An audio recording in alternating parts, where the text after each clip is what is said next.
In this video, I'm gonna teach you how to use explosives on car in GTA 5. It's a very easy process, so make sure to follow along. As of today, the only option you have regarding explosives in your car in GTA 5 is only going to be available on GTA Online, so keep that in mind. Another thing is that it is going to be called a car bomb.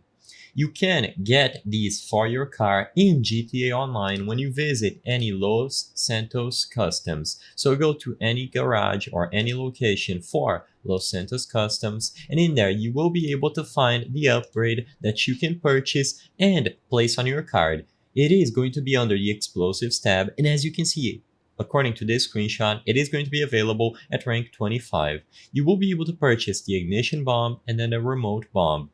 For the ignition bomb, all that you have to do after you purchase it is wait until someone gets in your car.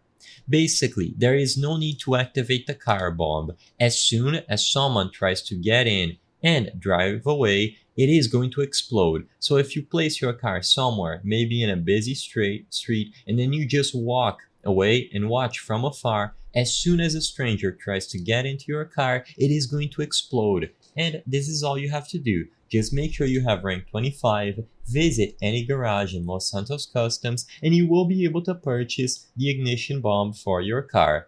To my knowledge, this is the only way to acquire the car bomb in GTA Online, and like I said, there is no special requirements. If you have any ideas on how to use this car bomb to your advantage, make sure to leave them in the description, and you will be able to do and use the explosives on any car that you own in GTA 5 Online. It is extremely simple and you can repeat this process as many times as you wish.